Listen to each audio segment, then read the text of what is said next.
Good evening and welcome to the Millbrae City Council meeting of May 23rd, 2017. Could we have roll call, please?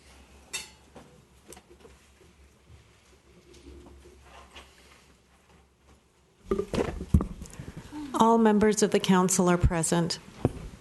Will you please stand and join me in the Pledge of Allegiance? I pledge allegiance to the flag of the United States of America and to the republic for which it stands, one nation, under God, indivisible, with liberty and justice for all.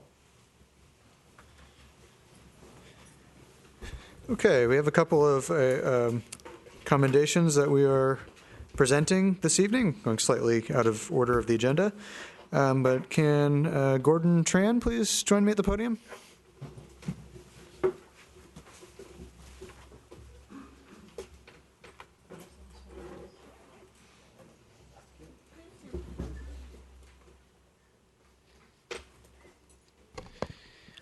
So whereas Gordon Tran, a senior at Mills High School, has earned this distinguished honor of the rank of Eagle Scout.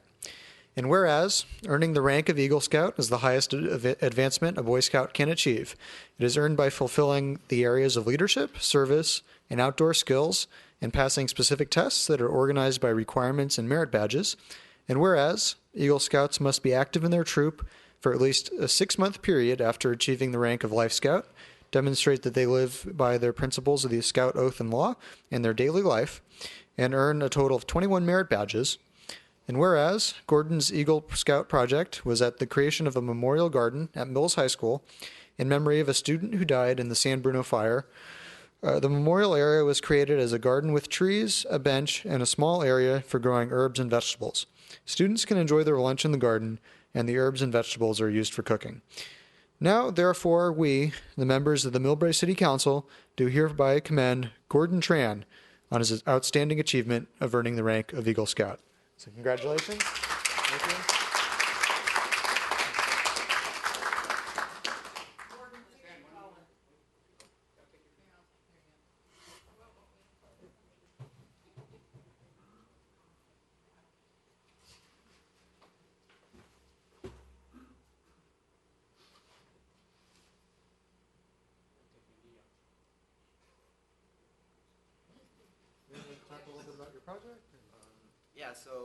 Sorry, into the microphone, please. Good evening. My name is Gordon Tran. Again, I'm a senior at Mills High School. So my service project came. When I first started with looking for my Eagle project, I went to my school staff first of all to see if there were any projects at school. So that was my first agenda. So I had a couple placed in front of me, and I decided to take this one for a student named William Bullis, a victim of the San Bruno fire. And partly a big reason why is because he went to school with my second older sister. So my eldest here, my second sister lives in Korea right now. She's teaching English there, but they were classmates. And so when I found that out, it kind of made me want to do that project more than the other ones. Not saying it was any easier than the other ones by any means, but just I felt more of incentives to perform that. Sorry, I'm a little nervous. But You're doing beautifully. Yeah. So a little bit of the project, I met with the principal, the staff, my culinary teacher. First of all, she was my beneficiary, because she knew William personally, and he was a senior when the accident happened. He was planning to go to college, working towards his culinary degree. Which is why, I really, because I was taking culinary at the time and also this year. So I worked with her hand in hand, and it was difficult because it went through the summer, and summer schedules for school gets kind of messy, and it was hard to really contact everybody and get approvals and everything. But as soon as the school year started again this year, everything restarted where everything was supposed to be, and I really pushed and finished to complete it. So I got all my plan finished in the beginning of summer, but I couldn't really complete the project until right after summer. So that was a little frustrating, but everything went well overall. So, Gordon, I'm curious, you're so accomplished. Do you have plans for next year? Yes, I will be heading to Loyola University of Chicago for working on my business. I'm majoring in business marketing, and I'm probably going to switch into a double major with management also, with a minor in communications. So. Very nice. Congratulations. Thank you. Congratulations. I've been through the process as well as an Eagle Scout, and I know it's not easy. It's a lot of work, and I'm sure you have moments where you think about if you want to stay with it or not. And it sounds like your project was especially meaningful after the events in San Bruno and the fact that a Mills student was one of the victims. So thank you very much for all your service to the community, and best of luck. Thank you. Next year.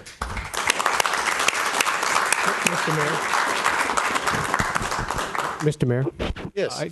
I also like to add that Eagle Scout Gordon Tran, also he's a volunteer for the Naval Sea Cadets, and he's a leader in that group, and they play for at veterans events. So he's a busy guy, but he manages to squeeze all that in, and a very impressive young man.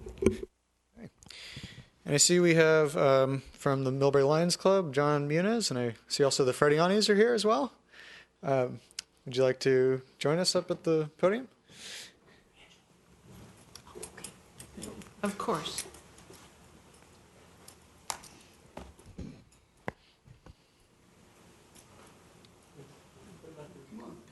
You'd like to join us? Sure.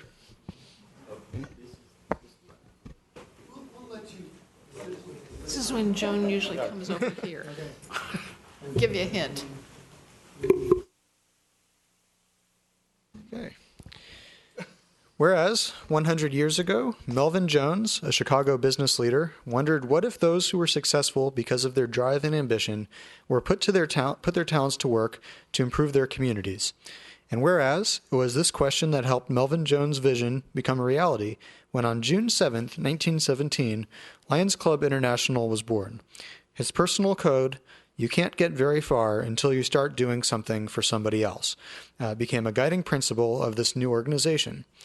And whereas the Lions name embodies strength, courage, fidelity, and vital action, LIONS stands for liberty, intelligence, our nation's safety. And whereas throughout the years, the Lions Club International have had a long history of taking an active interest in the civic, cultural, social, and moral welfare of the community, encouraging the civic-minded to serve their community without personal financial reward, promoting high ethical work standards in commerce, industry, professions, public works, and private endeavor, aiding others by giving sympathy to those in distress, assisting the weak, and providing substance to the needy. Now, therefore, we, the members of the Millbrae City Council, do hereby commend the Lions Club International 100th anniversary. Where there's a need, there's a lion. So thank you all for all of your many years of dedication to the community in Millbrae and keeping the Millbrae Lions Club vibrant and helpful to all of those in our city. So thank you, John. Thank you, Mayor. I'll say a few words if you don't mind. Thank you, Mayor. Appreciate it. On behalf of the over 3 million Lions throughout the world who have served their communities for over 100 years, thank you very much. And on behalf of the Millbrae Lions Club, President Bruce Sutter and the Board of Directors who have served Millbrae since 1938, 10 years before Millbrae Incorporated, thank you very much for this great honor.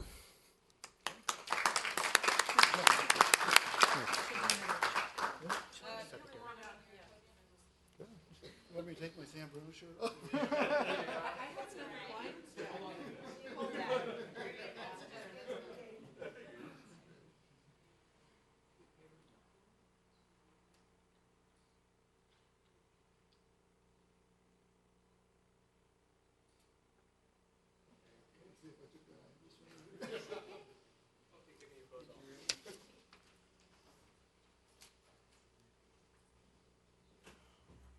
Mr. Mayor, I also like to mention that John Muniz, who eloquently spoke, he received the highest honor by the Lions International, the Melvin Jones Award, for his work with the Leos Club.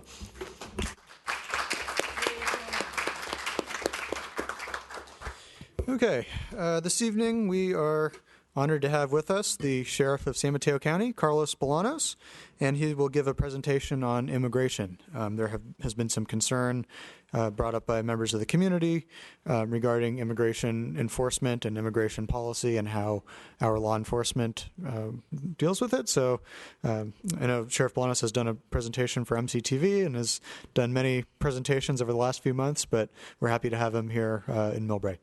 Thank you very much, Honorable Mayor, members of the Millbrae City Council. Thank you so much for having me here tonight to talk about this immigration issue. As the mayor stated, the immigration issue has created a lot of concern in all of our communities throughout the county. There have been widespread reports of ICE raids or ICE deportations, all of which we have been able to determine are not founded. And I want to go over the Sheriff's Office policy with you based on a memorandum I sent to my organization on December 7th, which came about because of the concern from the immigrant population. And the Sheriff's Office has a long and proud history of building strong relationships of mutual respect and trust with all of the community members that we serve, irregardless of their immigration status. We have a significant interest in ensuring that they trust us and feel confident that they may report acts of suspected criminal activity and or reach out to us for essential public safety services without fear of being reported to immigration officials. Given the recent community concerns regarding a possible increase in immigration enforcement activity, I wanted to ensure that all Sheriff's Office employees clearly understood our existing policies and practices related to immigration enforcement. Under federal law, federal immigration agencies and officials have primary jurisdiction and responsibility for the enforcement of immigration laws. Similarly, California state laws leaves direct enforcement of immigration laws to federal agencies and officials. Consistent with this and in recognition of the fact that the primary function of the Sheriff's Office is to enforce the laws of the state of California, the Sheriff's Office does not directly investigate or enforce immigration laws. It is also not the practice of the Sheriff's Office personnel to inquire about, investigate, or report to Immigration and Customs Enforcement and an individual's immigration status. Further, the Sheriff's Office does not generally detain inmates past their scheduled release date without lawful authority. The Sheriff's Office will continue to cooperate with federal law enforcement officials to ensure public safety. All persons booked into our detention facilities have their fingerprints uploaded to a Department of Justice database, which federal immigration officials may access for use in making a determination regarding an inmate's immigration status. Following this process, ICE may choose to issue to the Sheriff's Office a request for notification of release of suspected priority alien. Sheriff's Office will continue to respond to these requests with accurate and timely information, providing the anticipated release date and time for such inmates. The sheriffs will also continue to grant ICE agents access to our detention facilities to interview inmates and take appropriate enforcement activity, including taking custody of an inmate pursuant to federal law. While the Sheriff's Office will continue to make minor changes as the laws change, this is really, we get changes, I won't say almost every day, but at least on a biweekly basis, direction from the federal government. We do not anticipate any modifications to the determination that we will not directly enforce or investigate immigration laws, but will maintain cooperation with federal law enforcement officials. I'm sure that the City Council is familiar with what occurred in Santa Cruz, whereby the Santa Cruz Police Department was involved in an activity to arrest members of the criminal MS-13 gang, and Homeland Security Investigations headed up that activity. And I would support that. Unfortunately, in that case, afterwards, ICE agents came back and detained individuals who were not involved in any criminal activity. At the Sheriff's Office, I've asked that we work closely with all of our law enforcement partners, but I want to ensure that we maintain our focus on public safety and the arrest of criminals and not the enforcement of federal immigration laws. So with that, I'll pause and answer any questions that anybody may have. Any questions from the council? Yes, Vice Mayor Pappen? Thank you, Sheriff. We appreciate it. The focus is that we appreciate our immigrants here. As they say, they get the job done. But they are a very important part of our community, and we appreciate the fact that you are not operating simply based on status. And the focus is public safety and only public safety. So with all the things you said here, it's important to know that the Sheriff's Department is not out there questioning status. That's correct. That is our policy. We will not, we shall not. Thank you very much. You're very welcome. And I think it's also important that it's not just for the people who are being suspected of a crime, or, but also, people reporting a crime. I've read that in some areas, heavily Latino areas of Los Angeles, for example, there's been a sharp decrease in the number of domestic violence and other crimes that are reported out of fear of the victim may be an undocumented resident. Mayor Holliber, that's an excellent point, and that is precisely my concern, that if people are afraid that local law enforcement is enforcing federal immigration laws, they will not report crimes, and that, in effect, will make us all less safe. Councilman Schneider?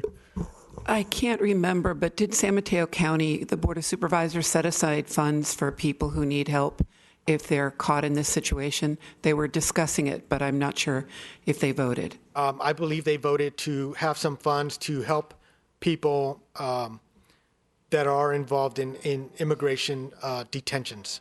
And if we had someone from the public watching tonight, where could they go to find that information? Well, they could call. I would just ask them to call the Sheriff's Office, and we will guide them to the appropriate location. Very good. Thank you. That number with me. Vice Mayor Pappen? And for anybody in the public that's watching this, the greatest thing here is the fear factor, and we don't want that. So, as the sheriff mentioned, there were all these rumors out there about ICE raids and all of that stuff. Please, if you hear anything about that, notify us at City Hall and clarify. There's no need for people to be living in fear.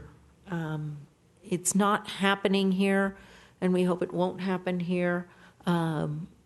Our immigrants, we are all ascended from here. It's very important in any way that we can help each other. And I think the sheriff has mentioned that. So let's not let rumors fly around. Clarify any information you hear, and we are happy to help. Councilman Lee? Is there a way for people who are still hesitant about reporting crime? Is there a method for them to report anonymously? Yes. They can call 911 and make an anonymous report of a crime. What will be difficult for us is to investigate the crime if they're the victim of the crime, if they don't give us their identity. But if they at least call us, we can help ease their fears and help them understand that we're not interested in their immigration status. They should always feel free and comfortable to call us. So when you record, if they report their address and name, you're not going to record their immigration status? That's correct. Okay, thank you. Now, there have been some requests from the public to have, the city put out some type of either a statement or a set of policies, not necessarily saying a sanctuary city, but just, codifying what we are already doing for the most part. Now, the information that you provided today, is it available in writing somewhere as an official policy of the Sheriff's Department? It is. And I'll give you a copy of it. Sure, that would be very helpful. There are, as you mentioned, Mr. Mayor, I have been talking to various city councils about this issue, and many of them, the county, I forget what their designation was, welcoming, friendly, friendship, you name it. Every city council has similar type of designations. I would cause you to really study whether or not you want to, define yourself as a sanctuary city. From a public safety perspective, my position is if we're already protecting all of the law-abiding immigrants, who are we going to protect under a sanctuary type of umbrella? Okay, we do have Councilman Oliva. I just want to make it a little bit clear, too, for the students. Maybe we can get that posted somewhere for them, because as adults, we're basically all the comments have been with head of household issues, and children need to feel safe as well. You're absolutely correct. And it is oftentimes it is the children of our immigrant population who are concerned about what happens if mom or dad get taken away. But I will certainly leave a copy of this with the city manager for you. Okay. We do have a speaker slip about this presentation. So Wynn Gersich.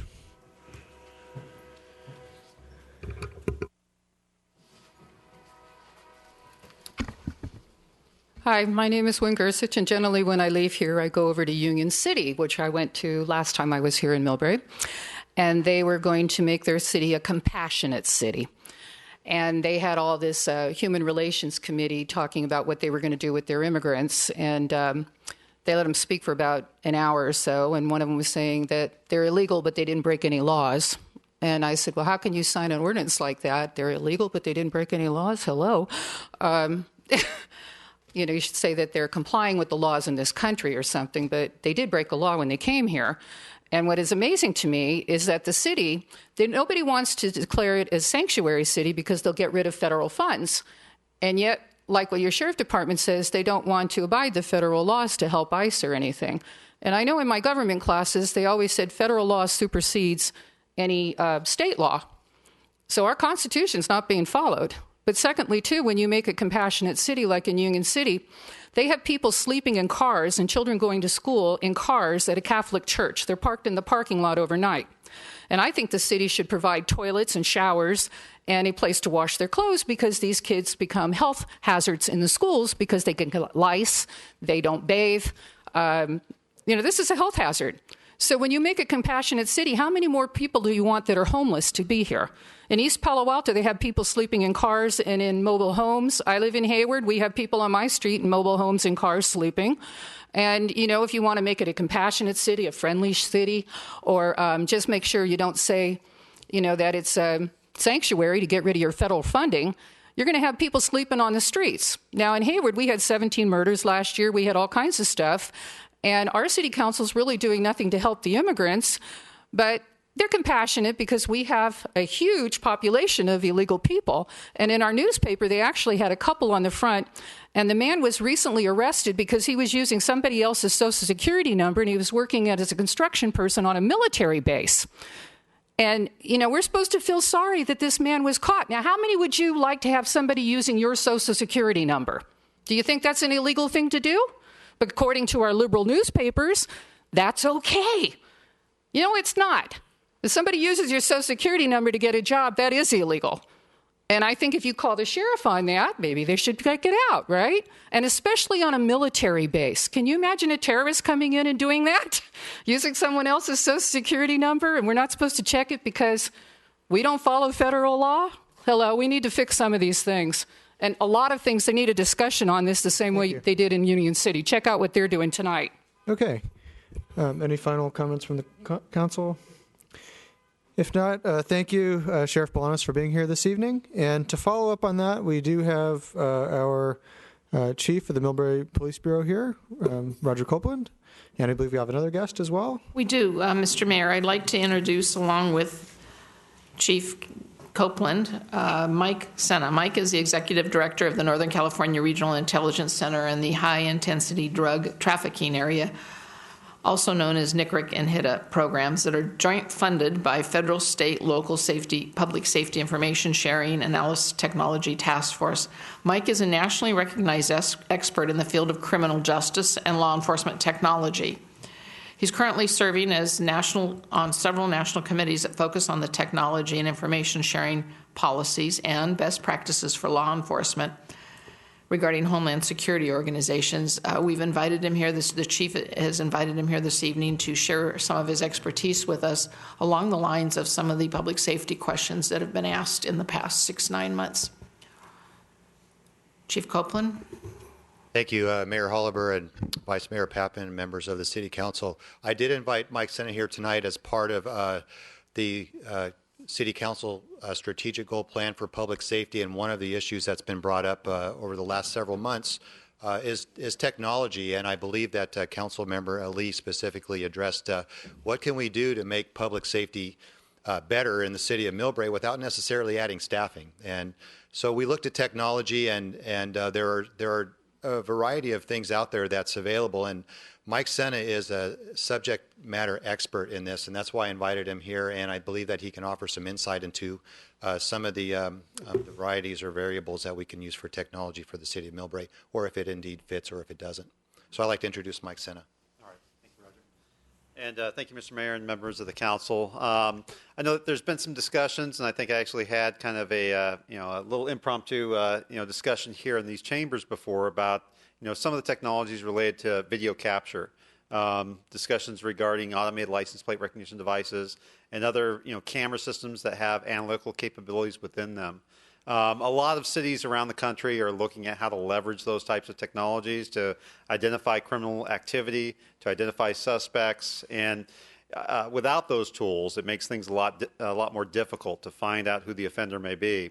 But the other piece of that, and that's one of the policy sides, is we don't want to create a surveillance state. We want a state where people feel free to walk around in public and that law enforcement isn't watching them at every second. But some of these tools do allow you to find things like the ALPR systems, which ALPR has been around for over 20 years. Those systems are designed, most of them with 2 camera sets within each system itself. One is an optical camera, one's an infrared camera. They usually have infrared lights in them to help illuminate things, not visible to the eye at night, but for the camera to be able to capture it. They can capture images at over 160 miles per hour, and that's for being on top of cars that are going in the opposite direction to capture those plates. For the automated system, what it does is it takes the image of the pixels of the license plate and translates the letters and the numbers into digital characters and runs that through a background database looking for known license plates. Those are stolen vehicles. Those are people that are registered sex offenders or some type of law enforcement registration that they're mandated to register for. It also includes potentially suspects that are under investigation, includes known or suspected terrorists, a laundry list of those folks that are kind of the bad guys that we're looking for. And it runs through all that data and comes back with a response usually within 2 to 3 seconds. And that alert, if it's on a mobile vehicle, comes back in the car itself and identifies that license plate as potentially being a vehicle that is within that list of people that are being looked for. Now, we always tell people that this is a digital system. There are always opportunities for failure where a 0 looks like an O or vice versa. A L may look like a 1. So officers, before they take action, are instructed to contact dispatch, verify the license plate, and make sure that they are actually looking at the plate when they're reading it off to the dispatchers. And that helps every day for those patrol officers out there in the field. Now, another mechanism of putting these cameras out there are in fixed locations or locations that it can be moved to or an ALPR device can be moved to. And in those fixed locations, the system itself sets off an alert. And that alert can be either through a paging type system, SMS, where it sends, or email, where it sends the image of the captured plate. And again, you get a visual picture of it. So you have to verify that that picture matches what the system read. Also have to match it immediate through a dispatch or a computer dispatch system to make sure that that plate is still wanted or being looked for. And that type of system depends on where you're at. There are currently cities like Piedmont that have a camera system around the city where every vehicle that comes in or out of the city is scanned. And that is directly tied into their dispatch center. So immediately when a stolen vehicle drives into town, the dispatch center can see that, and report that out on the radio to a law enforcement officer to take action. And that's kind of how a fixed reader system works, and that mechanism, because you don't have the person in the patrol car or that person monitoring it all the time. And as those plates are captured through both systems, it allows you, from an investigator's perspective, and the way these systems are set up in the law enforcement realm is that only law enforcement personnel that have a need and right to know can access the data. We manage one of the regional systems here through my center that requires that an officer first has a registered login, has to be vetted to have access. They have to have a case number associated with the criminal investigation. They also have to have fit within 6 criteria of the types of investigations that you're authorized to access that data for. And you can actually look through that system for time frames of when a crime has occurred.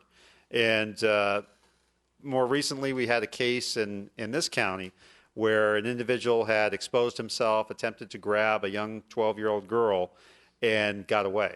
But they'd seen the description of the vehicle. They didn't get a plate, but they went into the system and reviewed the timeline of license plates captured, found a vehicle that matched, and immediately ran that plate and came back to a person who was supposed to have registered as a sex offender but had not, and ran that plate again in the system and found that vehicle in the city just north of us, or the county just north of city and county just north of us, and went and arrested that individual. So it allowed them to solve that crime immediately. We had years ago a case at Bridgepoint Shopping Center where a strong arm robbery had occurred. Woman's purse was taken, and they'd actually captured the plate. That someone had seen the plate and said, "Hey, I've got the vehicle." They called it in, and the plate was registered to the Central Valley. So a sharp dispatcher who was trained on the system ran that plate and saw where it's been parked for the last few months, and immediately called the San Mateo Police Department, who called the Redwood City Police Department. And as the Redwood City Police Department was rolling towards that address, that vehicle was parking. And they arrested the people, got the property back. The witness came, identified the suspects, and said that was them. Those are cases that we would not have solved before this technology was employed. Now, the other piece of technology that's out there is the use of cameras with some video analytics attached. And when we talk about price ranges of these types of technology, when you look at a patrol vehicle, mounting a patrol vehicle, it can be anywhere from $20,000 to $40,000 for cameras, depending on the array that you want for the vehicle. Looking at forward, looking back, fixed camera systems are pretty similar in cost pricing. When you look at cameras with video analytics, the cost is quite a bit less. You're looking more $5,000 to $10,000 for a camera. But the hard part on those, there's a couple of them. One is the data storage. When you're talking about a license plate recognition device, that is taking just one picture. Well, actually 2 pictures, because one's the infrared and one's the digital. But it's just a single image. When you're talking about video cameras, you're talking about rolling video and a lot of data. That data has to go somewhere. So if you buy a camera that has on-storage video, and there's a few makers that do that, that is one mechanism to do it. But you also have to have the ability, if you want to look at that remotely, to transfer that data, which means that either you're going to have to use a hardwire system or use air cards, which adds cost to the system. It also reduces your flexibility if you're using a fixed wire system to transfer data and not an air card. The other piece of that is, if a crime does occur, the systems aren't normally set up, they're not easily set up to do alerts, do the automatic alerting system mechanism.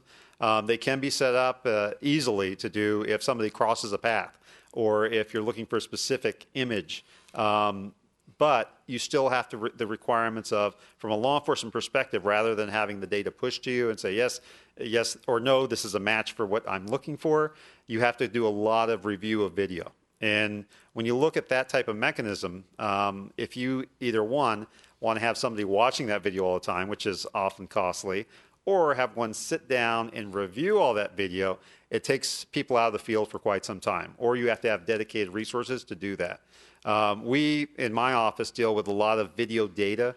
We have a lot of folks that collect data from crime scenes and other issues that come up, criminal issues, and we have folks that have to look through all that material. And we know how difficult it is to review that material, and even with video data analytics, it's not always as easy to find what you're looking for. So it can take hundreds to thousands of hours of time to get what you're looking for through that video analytical piece. Now, we have had great luck with using both video and video cameras, just regular video cameras, and ALPR technology. We had a sniper down in San Jose, number of victims out there repeatedly shooting in the same area. We set up both video and license plate recognition systems and use that combination, one, to identify the individual's kind of unique headlights, and then using that to identify the license plate, and actually found the person. But without these technologies, without that ability to have that moment in time where something had occurred, there's no place for the investigators to go back on. They can't roll back through the video. From a cost perspective, although you pay more for the ALPR technology on the front end, you have to do less work on the back end. The other piece of that is that technology right now, the way we have it set up in our area, is interconnected to 50 different agencies throughout our region. So it's not just the technology that may be deployed here, but it's the technology in other locations that can help investigators solve crimes. One of the other advantages we've got through that ALPR technology is if we have multiple serial criminal activity, whether it's a rapist, arsonist, burglar, we can search multiple areas at the same time, or time frames of when these crimes had occurred in one search, and find the common vehicles that have been at all those crime scenes. If they aren't investigators, that's a clue. We are able to find those folks out there. The LPR technology, again, is one of the higher cost pieces. The video technology, you end up with a higher cost on your data storage side, your data transmission side, and the time it takes for people to actually review the video. Because ultimately, you always have to have a person that reviews all that video. I used to do that when I was an agent many, many years ago, and those were beta tapes back then. That took a lot longer. But the new digital technology speeds it up, but not that much. So that's kind of a quick and short overview of the two types of, just straight video technology with analytics and license plate recognition technology. And I'm open for any questions you have. Yes, Councilwoman Schneider? I have one curious question and then something based on what might be happening at the federal government. So you said that Piedmont is showing every car that's entering. I've been to Piedmont, but I can't think of how many roads. We've got main roads, which I can see, but what do you do with all the little roads? Well, it all depends on where you see, and some of that is traffic patterns, looking at kind of where the best locations to deploy. In Piedmont, they put every basically encompass the city. I'm not saying that anyone should do that. It's great for them, but they had the money to put that type of resource out there, and it significantly reduced a lot of the criminal activity that we're seeing. But a lot of this, is based on a determination, working with the chief, working with local law enforcement within the area, and basically saying where are the places that you believe your criminal groups or folks that may be coming in town or running out of town are driving by, and setting those systems up there in those locations. And, a lot of times if you're looking at kind of the best place to put them, where it is today may not be the best place tomorrow. So there is some flexibility in moving them around then. It depends on your platform, but absolutely. And we use a number of different systems. I can't really describe them in a public forum, but we have the ability to move these things wherever they need to be and put them in place to help us out, even for special events. And we've used them in the past. During Super Bowl, we had them set up. In fact, one of the alerts we have, which is the one that makes your heart drop a little bit, is a known or suspected terrorist vehicle. So it's a good thing to know when you have somebody that's on that list that may be in the area of a large-scale event or something you have in town. The other piece of that is knowing when you have people or vehicles, and it doesn't tell you who's in the car. It just tells you that vehicle is associated with this list, and there may be a person associated with it. So we always tell people that you have to develop your own probable cause for any contact with anybody. It isn't just based on that vehicle unless that vehicle is stolen, lost or stolen plate, or something that gives you probable cause to make contact with that person. Okay, second question. I know in the news, San Francisco, they came down with a ruling that the only money San Francisco might lose because they're a sanctuary city is their Homeland Security funding and their police funding. So I think they were saying it wasn't a big number, it was only $5 billion, which to me is a pretty big number. But I also have heard a rumor that some of the, I don't know if it's TSA, but airport security might be being pulled off airports and put down to the wall. So if those things were to happen, at the same time, our Congresswoman has said, no, we're not going to spend money building on the wall. And I'm aware that that takes away money that comes to counties for local emergency preparedness activities. But are there things that we should be looking at short term to update our terrorist looking at? We're Millbrae. I don't really see us as a huge target, but we are right next to the airport. You know, from the Homeland Security perspective, and there's a lot of discussions right now. There's, the president's budget just came out, and there were some pretty significant cuts to Homeland Security funding. But it's ultimately up to Congress on making that budget and developing that. And in the next 2 months, they'll come up with a budget. And I don't see drastic cuts coming based on the needs that we have. When we look at, any community and the potential for terrorist incident, a terrorist act is a very rare occurrence. It really is. But it's one of those things that causes a lot of anxiety, especially after what happened this week in England. Those events do occur, and there's some really good people out there that are doing some great work in our region. And despite the fact that even if there are threats of, cuts of funding, the people in this community, in this region, are going to work together on these Homeland Security matters. And there are folks right now out there in the field knocking on doors, and there are, analysts looking at data and systems to find those people that we believe may be engaged in, everything from terrorist activity to your regular everyday burglaries, which, oftentimes affect people, more down to earth than those things that we see on TV. For us as an intelligence operation, a regional intelligence center, our goal is to identify what those greatest threats are in our region and help law enforcement to devote their resources appropriately. And that's a good piece of what we do. So when we talk about the fear that we'll lose resources, I wouldn't get that too much anxiety over that, because we know what the needs are, we know what the gaps are. I can't publicly say what our ranking is as far as risk in the United States, but we are in a top kind of risk area based on the critical infrastructure, the cyber industries that we have here, all the things that we need to protect, and I don't see our resources dwindling that much in our area. That's good to know. Thank you. So have you done some type of a needs assessment for the city of Millbrae and some type of recommendation for a package that you would recommend to the council? Well, we don't provide recommendations for technology, but we kind of describe the options of the technology out there. There's a lot of vendors. I mean, if you're looking at technology, depending on what you'd like, and we always say that it's best to defer it to to the chief of police and the folks that are out there working these crime situations every day. The chief knows exactly, because we create hotspot bulletins or those things that identify those areas of different criminal activity in the city. We have very sharp detectives that kind of, based on their interviews of folks, and very sharp deputies that are out there that know the city well. We talk with them about, what type of things that they would like to use and see in their area. And give you an example, when Piedmont put up all their cameras, I asked the chief of police, did you have any regrets about, how you installed them, what you did? And she said, no, it was the most amazing thing that she ever did to reduce crime in her city. But she had one regret, that she didn't get mobile readers, those readers that would drive around the city, because she could see that, when every, criminal or vehicle associated with a criminal entered the city, and they could get them, but it was the investigations afterwards that they would have no idea of where people were in the city, and being able to put them in close proximity to a crime scene, or having that capability was something that she did not have at the time. So, trying to give you an overview of, say, hey, you should buy this technology, or you should go with this, video analytics or ALPR technology. That's not kind of my role. My role is just to say, hey, this is the technology out there.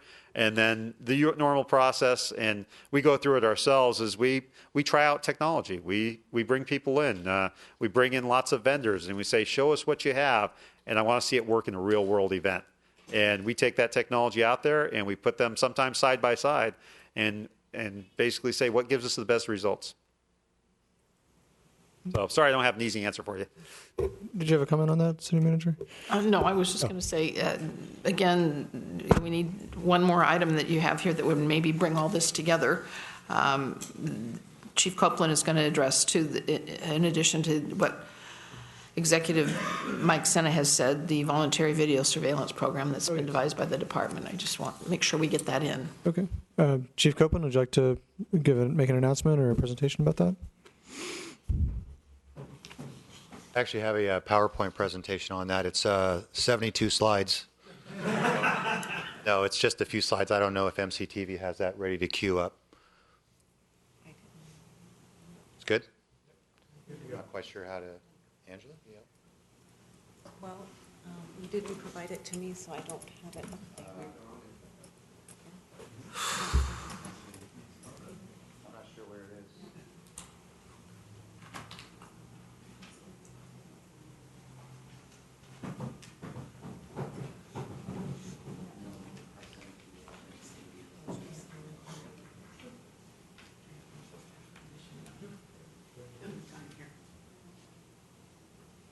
I'm just going to give you a brief overview on this. Obviously, we're having a little bit of a technical difficulty. I don't have the PowerPoint, but it was just a few slides. But really what it is that we've had two community town hall meetings over the last year, as you're aware of.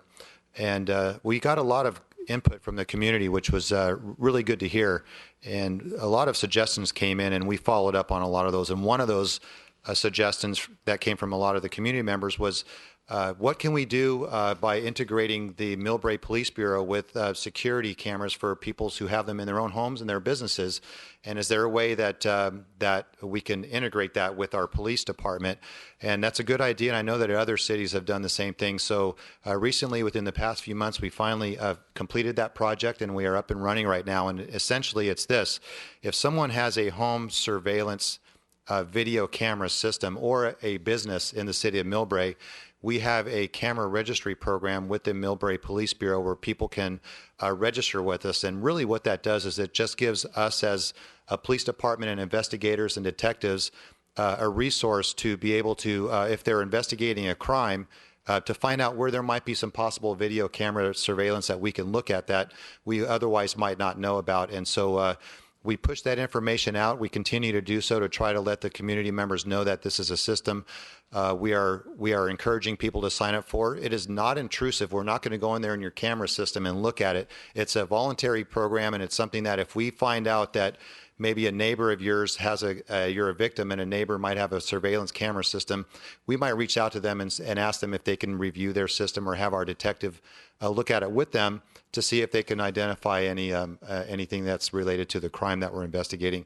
And so it really engages the community and gets us more involved with the police department, and that's the program that we have. It's like I said, I believe we're in the second month right now, and we have a database that we are collecting that information, and we're hoping to get those numbers up a little bit. We've had some pretty good input so far. Very good, and that's available through the city website if you'd like to enroll in that program. Okay, Vice Mayor Pappen, and then let's move on. And as a final resource, Chief, if somebody is going to get some cameras, I know your office will help them in placement of those cameras. Is that, where the best place to put them to get the best evidence? Is that true? We'll do what we can to help. If somebody is not familiar with surveillance camera systems, or they want to buy one for their home and have them installed, I don't have a unit or a specialty units per se to help with that. But if somebody gets a system and they have some questions or concerns on how to install it or what would be the best place or purpose, call the sheriff's office and we'll do what we can to assist with that. Okay, thank you very much, Chief Copeland. And we can look forward to continuing to work with you through this program. And, if you haven't already, please go. If you have home surveillance cameras, they can be very helpful in assisting law enforcement in your neighborhood. Okay. Any questions of Director Sena? Are there any? Big thank you for being here. Yeah, thank you. Okay, now we have the agenda overview and staff briefing. Thank you, Mike. Thank you, Mr. Mayor. This evening you have considering the report of bills and claims since your last agenda, and I have 2 or 3 items that I would like to update the community on. First, of those being the Community Center Public Workshops, which began on May 16th, have started. The consultants that the council selected, Group 4, will be working to incorporate the public input into a recommendation to the City Council. One of the notable outcomes of the early May 16th meeting was sentiment of the community to incorporate Central Park into the new community center. Also noted was outdoor activities and programs that could be incorporated into the overall development of the center, making the community center cohesive indoor and outdoor. Key point of success for the project would be to couple those two. Group 4 has also acknowledged that their goal is to present to the City Council a cohesive community center master plan based on the input. There are additional sessions that are planned in September on the 19th and October on the 24th. Our website does have an online survey for folks that are not able to participate in those meetings. And future open houses and workshops will be held in the Chakotay Community Room. In addition, the neighborhood safety session was held at the Millbrae Library on May 17th with one of our deputies. There they gave a presentation to a group of Millbrae residents regarding basic safety precautions for their homes and vehicles as well as personal well-being. Our junior fire marshal picnic will be conducted upcoming Thursday, June 1st. The picnic is Central County Fire's end-of-the-year reward to all the junior fire marshals in Millbrae. And in this program, children from Green Hills Elementary, Lomita Park, Meadows, Spring Valley, and St. Dunstan's participate in the event at the encouragement of their classroom and their instructor, and work as a leader in their class and assist a teacher during emergency drills, that type of thing. So it's a very good program that we're happy to see Central County working with us on, and this junior fire marshal picnic is always a fun event every year. And I think that would be my updating everyone. Continuing with the agenda update. After bills and claims, you have considering approving minutes from March 14th and March 28th.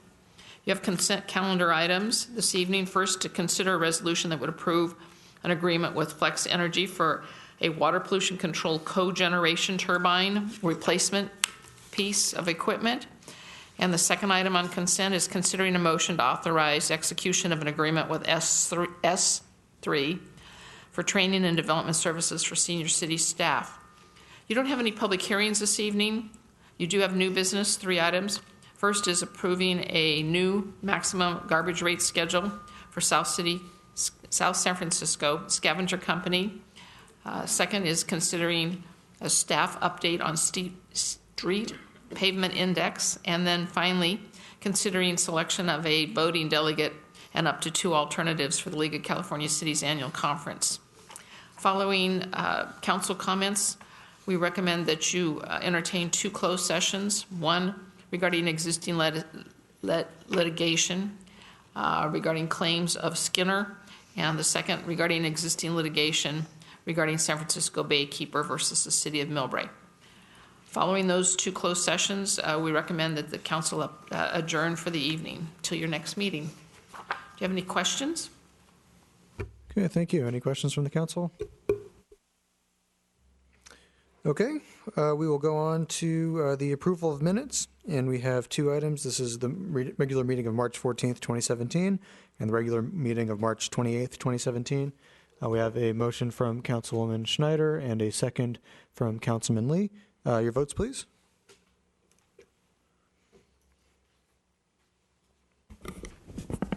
The minutes of March 14th and March 28th regular council meetings are unanimously approved. Okay. The next item on the agenda is public communication. This is the opportunity to speak on any item that is not on this evening's agenda. Speakers have up to 3 minutes to speak, and the views that are mentioned tonight do not necessarily reflect the views of the City of Millbrae or the views of the Millbrae City Council. The first speaker is Brian Dixon.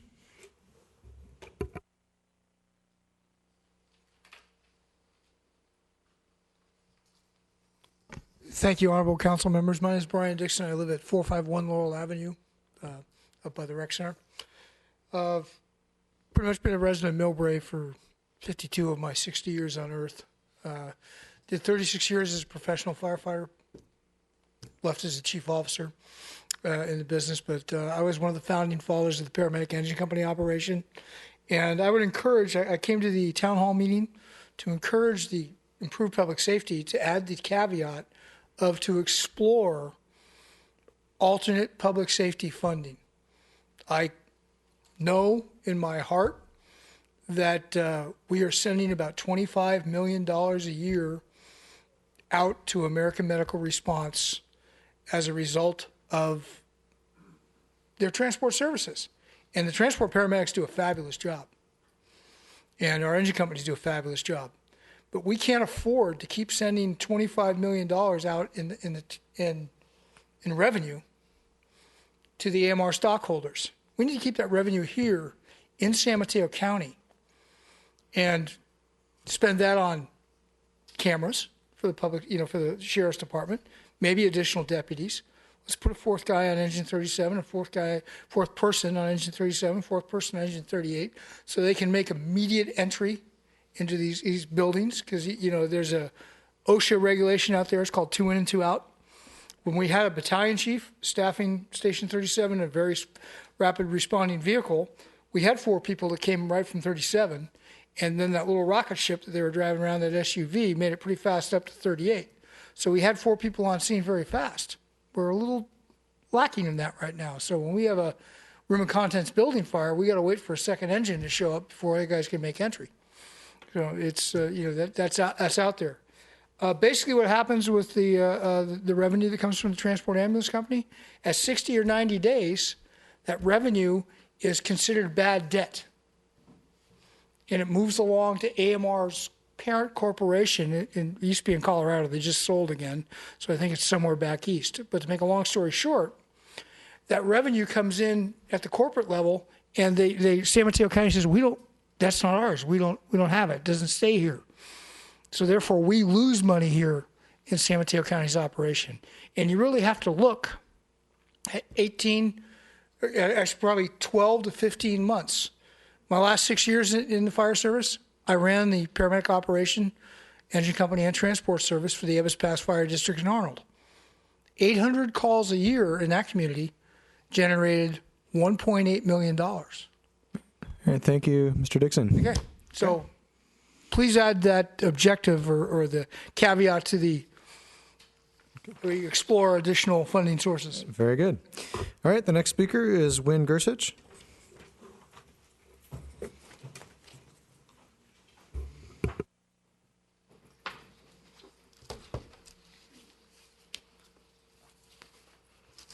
Hi, my name is Wynn Gersich, and I'm here from Hayward, but I worked in Millbrae 25 years, and I lived in Millbrae 2 years. And I feel that this is I've spent more time of my life in this city because I used to work 12 hours a day than I did at my own home. Anyway, the reason I'm here tonight, and what you were talking about, the illegal immigrants, is this is something that when you're talking about a terrorist threat, if a person can get a Social Security number and work in construction on a military base, that's a threat. And when you think about it, that would scare me to death because that's where our weapons and things are. And if we can have somebody that could just go in there because he took someone's Social Security number and work in construction, that is a threat to us. That's not nothing. That made me ill to read that article because my mother worked on a military base, and I know that what we have on those bases, we don't want the terrorists to get, do we? Or blow them up.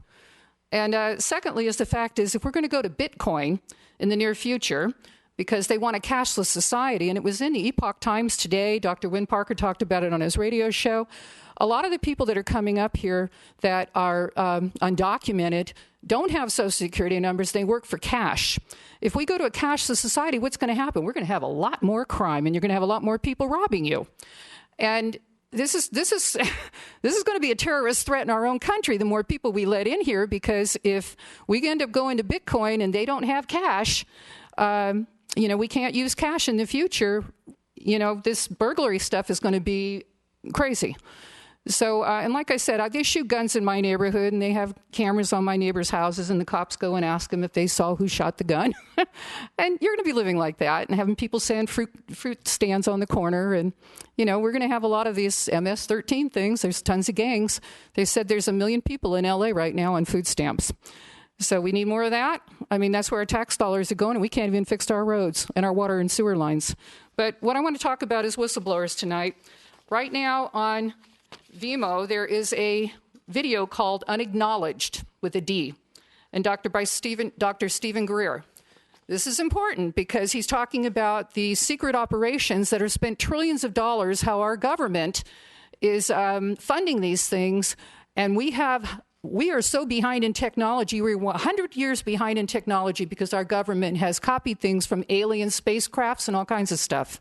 And this video shows military personnel that has announced this stuff. And secondly, please look up A Voice for Choice.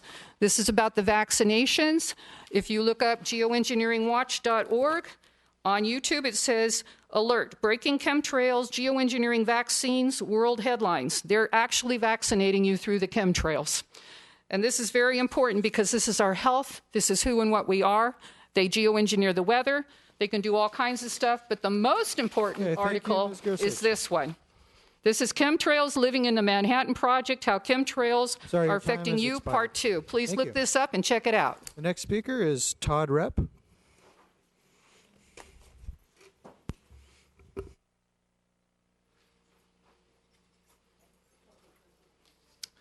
Thank you, Mayor, Vice Mayor, members of council. The only thing I'm going to read off today is the agenda. I noticed, of course, one of the big items in the new business, of course, is our garbage rate hike. It would really be great to see the city advocating on our behalf, opening up an RFQ process, maybe on a 5-year basis, keeping the pricing competitive. I think that we'll see a presentation that our street index has been improved. I think that probably is true. Whether that improvement will actually stick over the next 3 to 5 years, since the slurry seal is a temporary fix, are we actually dealing with the underlying problems? And this rolls right into the conversation that we've had now a couple times about our sewer system, our rate hikes that we're expecting there, upwards of 40%. So if we're continuing to do things that defer these costs over a long period of time and lead to higher costs in the long run, any benefit that we might see from a specific plan could end up disappearing, right? So that's one of my big concerns here. The issue is, again, I'm not going to be a broken record, but I will be, because I'm going to say that the ice rink is not a priority. We have Bridgepoint opening up in September. We have no overwhelming community support. If there is community support, maybe, Mayor, if you had some comments that were in support of on Saturday, then we'd love to hear that. But without overwhelming community support, I don't understand why staff is continuing to spend money researching a business plan. So I'll end that here before my 3 minutes are up. Thank you. All right, thank you, Mr. Repp. And the next speaker is Ron Frediani.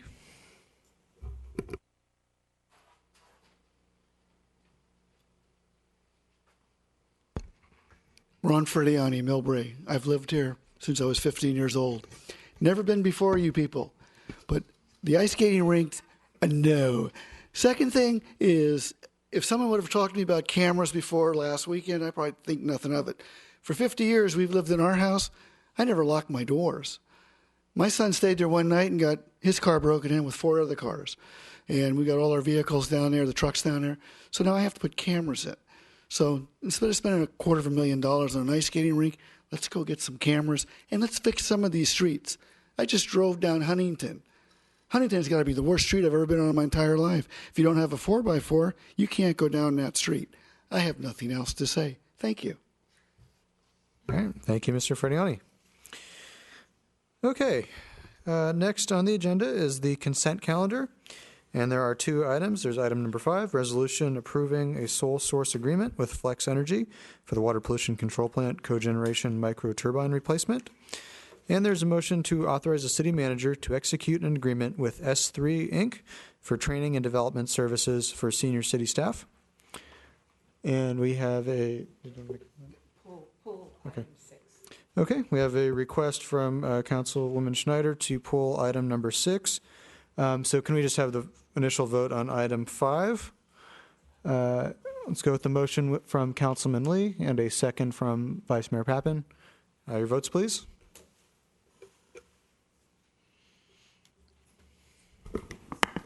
Consent calendar item number 5 is unanimously approved. Okay. Did you have a comment on item 6? Or?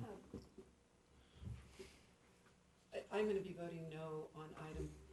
I'll be voting no on item 6. I think that the consulting firm is a nice firm, but I think that this last year we didn't really even discuss subsets of our goals. We just kind of threw over last year's goals, and I expressed my concern with that, and that is the reason why I'm not voting. I'd like to see that we really look at the subset of our existing goals, update them, and that just didn't happen this year.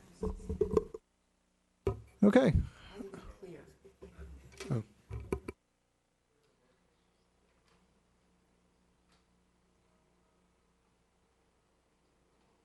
Okay. We have a motion from Councilman Oliva and a second from Vice Mayor Pappen. Your votes, please.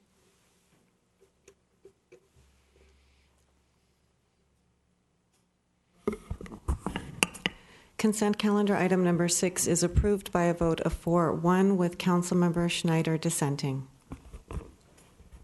Okay. The next item on the agenda under new business is a resolution approving a new maximum garbage rate schedule with the South San Francisco Scavenger Company. And we have with us the Public Works Director, Cyrus Kanpour, to give a presentation. Good evening, Mr. Mayor, members of the council.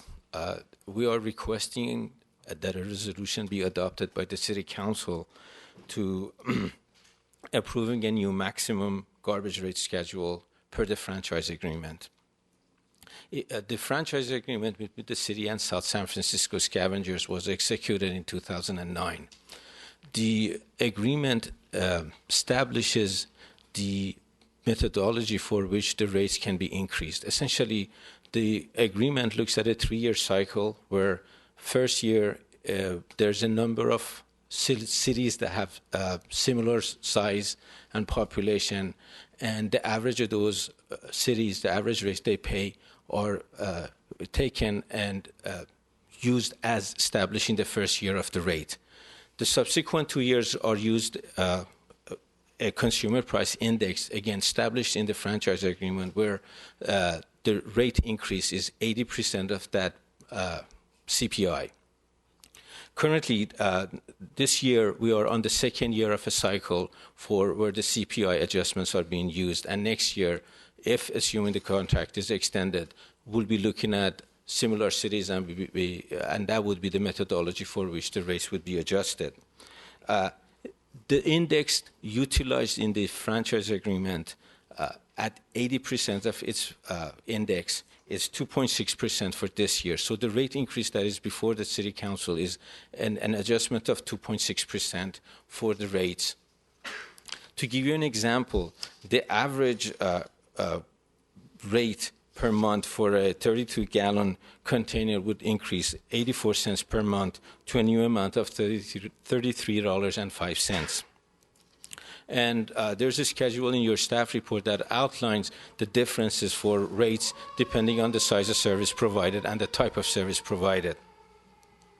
As background also, the agreement was adopted in November of 2009, and it has an 8-year term, which will come to will be November of 2017. The notice provisions in the agreement is 60 days. So if the city elects to not to exercise that agreement moving forward, they have 60 days to notify the scavengers of such a decision, which puts us to August of this year if that is being exercised. The agreement in itself has an 8-year extension with another 8-year when the second 8-year terms is expired. With that, I would be happy to answer any questions you may have. I know there's representatives from South San Francisco Scavengers that also want to do a presentation. And in conclusion, we recommend that the rate increase of 2.62% according to the franchise agreement and the CPI that is outlined be approved through adoption of a resolution. Thank you. Okay, maybe we can have the presentation from South San Francisco Scavengers first, and then have any comments or questions from the council. We also have a speaker slip on this topic.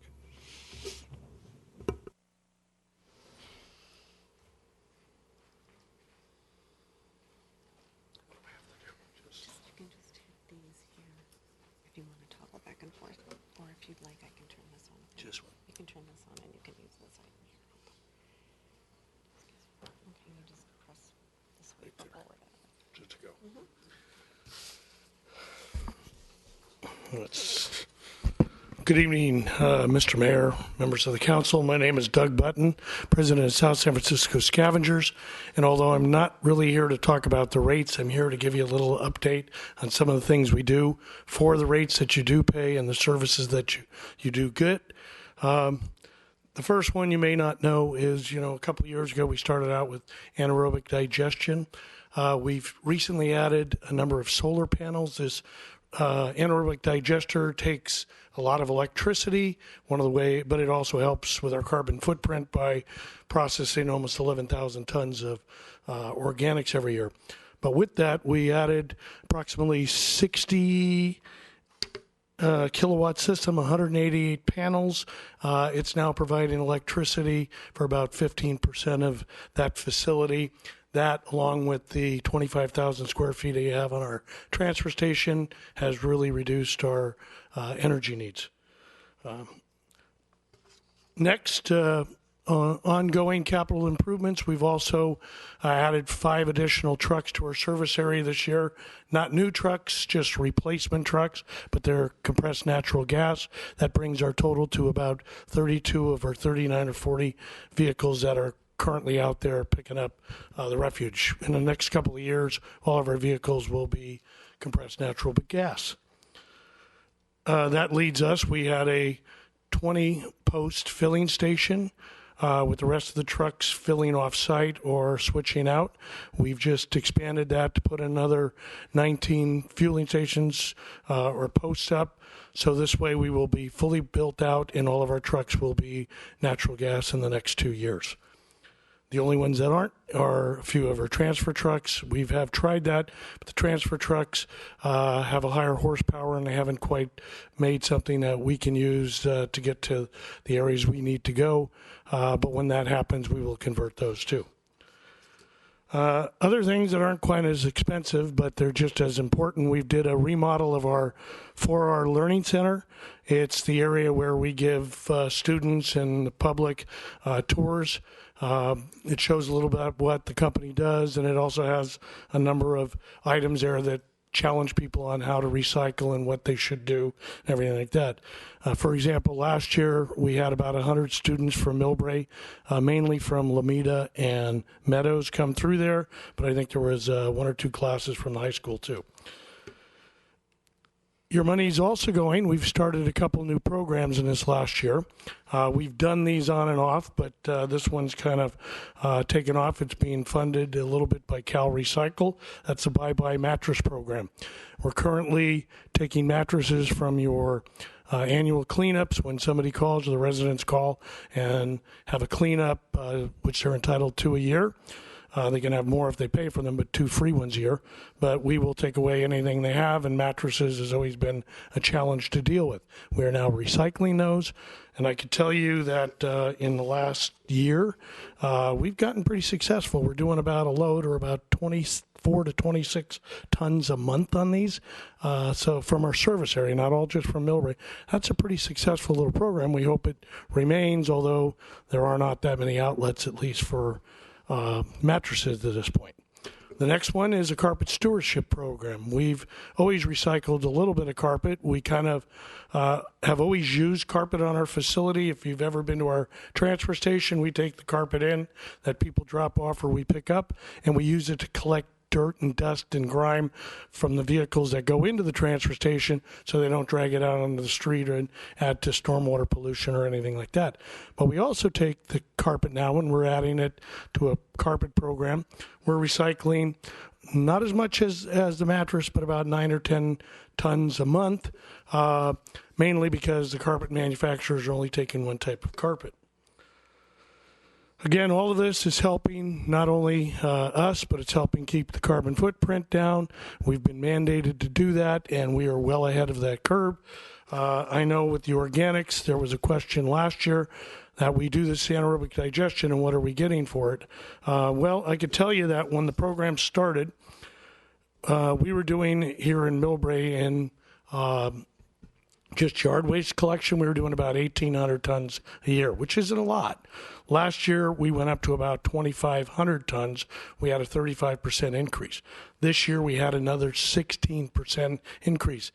Organics, by the addition of the food waste and the yard waste, even in a drought year, or the drought 2 years, we have increased 50%. We have a very successful program here in Millbrae with the anaerobic digestion and all the organics. Again, we make gas out of that. We are making an average of about 1 million cubic feet a month. Translated, we make about 350 on average to 500 gallons or diesel gallon equivalents per day. In other words, we're replacing what we would use 500 diesel gallons a day. Our fleet uses about 1,500, so we're about a third of that. But we keep adding more organics. We're expanding the program with everybody we can. We encourage every resident to add more because it makes good gas. And with that, if you have any questions on anything like that, I'd be happy to answer them. Or if you have any questions on the rate itself, Paul, being the controller and the one who's in charge of money, would be happy to answer any of that for you. All right, thank you. Councilman Schneider? Congratulations. Everything sounds really good, and I thank you for the presentation. I know I was one that asked for it last year. A couple of questions. Participation rates with food scraps. Do we have any idea, restaurant versus residents? Do I have any idea about? Of the percentage participation. In restaurants for? Restaurants, commercial customers versus residential customers. Do we have the ick factor here the way the southern part of the county has? On organics or garbage or recycling? I mean, there's, okay, on food. For food scraps. Actually, resident food scraps we haven't tracked as much because you've got to look into every container. That's one of the goals in the next quarter, next year or whatever, is to go through and flip lids and see who is actually putting something in there. I can tell you that the participation rate on the organics yard waste or the containers has always been 80 to 90%. But how many actually put food waste in there? It's a little ubiquitous in some cases. For example, I have more yard waste than food waste at my own house because there's only 2 people who are there probably 4 nights a week, and we make very little food waste. We try to consume what we use, and that's what I ate tonight was the leftovers. But as far as the restaurants, we are adding restaurants as fast as we can. We offer a discounted rate to them for that. The restaurants, the biggest issue is with contamination or with placement. Where do you put another cart, especially in areas that originally didn't have a space for them? But most of the restaurants, I believe, are participating at least in 1 or 2 of the recycling programs, whether it's containers, cardboard, or food waste. But most restaurants in Millbrae are on the schedule. I can get you that, but I don't have that number off the top of my head. It is in your annual report that's submitted to your recycling coordinator here in town, so she may have it, or we can send it to you and all of the council if you'd like. Great. Then the question to staff is, do we post that report on the website so the public or people like me can read it?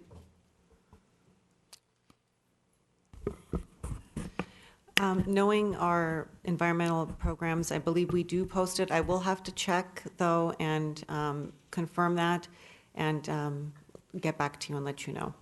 Then brings me to special events. With my lion hat on, I often work with the Leos, which do the food cleanup of various events, including the 10th anniversary last week. And at St. Dunstan's, and we love St. Dunstan's, but there's no adequate container to do food scraps. It gets really heavy, and in that case, the bins, the big 8-yard bins, I think, were way out at the other end of the parking lot. So there's a lot of, at least for special events around town, we're missing the opportunity of getting that food waste and creating that good gas. And it broke my back during the crab feeds because we'd fill up the small garbage cans and then have to heft them up over the side of the wall out there. So I would love to see a program that can allow us at special events, especially nighttime special events, to do a better food program. I know you had the great bins out for the Japanese festival, and they wrote back to me they were very pleased with those containers, so I thank you for that. But at least some of these other events, it's not so good. So if we could improve that, I'd really appreciate it. Yeah, any large event, we've already tried to encourage the event host to organize that. It isn't something we can mandate, although we do tell them there are some laws that require it. I could tell you this year, and there was some concerns because it's another program, another work that somebody has to do, but for doing it like at the Art and Wine Festival, the Street Machine Festivals, and all these things that are coming up in Millbrae, we provide containers, we'll put the stuff out there, but it does take an effort for somebody to separate and put things into the right containers at the right time. Right. And for Art and Wine Festival, I think it's going to be the Boy Scouts and the Leos this year. It's going to be a joint cooperation. So my last question, and the containers, the carts that you use for food scraps at special events are that nice light green or green cart, but a lot of us at home have black carts, even though the PR materials say green carts. Could we get the food scrap, what should go in and what shouldn't go in, on the containers? Because none of the containers in my neighborhood, none of the yard waste containers say yard waste. Yes. Or they might say yard waste down here, but they don't say what you can put in it. You know, that it's about this big, it's a sticky decal. Yes, and we provided those decals with every container that we delivered. A lot of people didn't put them on there. When we delivered for the food scraps program, we gave you a 2-gallon, we gave the residents a 2-gallon pail to keep under their sink, and it had all the stickers that would add on to the thing. Some didn't. I could tell you that a number of those older containers, the black ones, are all being replaced as they come in. And the new containers that go out to any new residents all have the new stickers and whatnot on there. But if you'd like, I mean, we are trying to get them taken out and put the new ones in, but there isn't any formal effort to go out there to every house and have a sticker to them. But maybe if you're going to go down and do a survey of participation rates at residents, you can get the labels on at that time. Well, I'm thinking it's pretty high when we've got a 50% increase in only 2 years. That's a pretty good program. But yes, I agree with you. That's a way to get them out there. Thank you. Okay. Any other questions? Councilman Lee? Mr. Button, thank you for coming and making a presentation. Paul, thanks for coming out here too. I am very impressed by your program.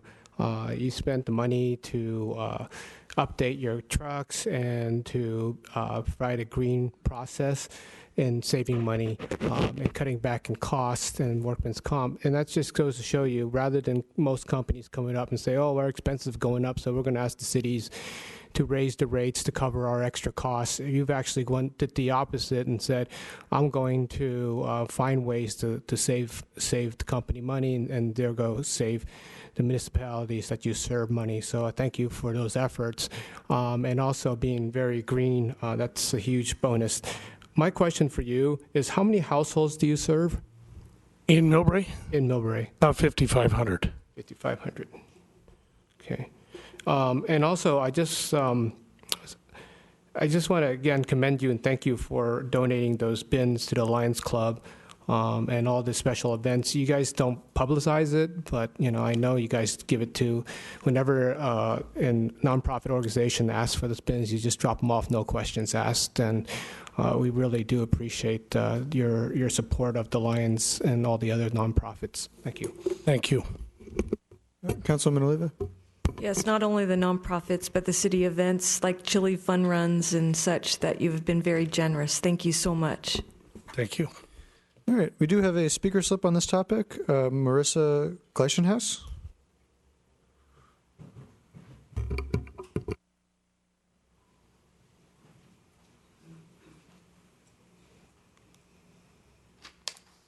Hello, Mayor, Council, constituents, fellow citizens. I'm Marissa Glacian. Is it better? I'm Marissa Glacianhouse, lived in Millbrae the greater part of 20 years. I do finance in the city, cost accounting and regulations. One of the things that I do for the university and the city is I help to take care of the money that comes into the organization. That's something that you folks do here for us in Millbrae. Scavenger has been great for me. I have no problem. Having an 8-year rate is crazy. Having a increase that's based on the CPI as opposed to the benefits and the other things that are going on doesn't seem quite right.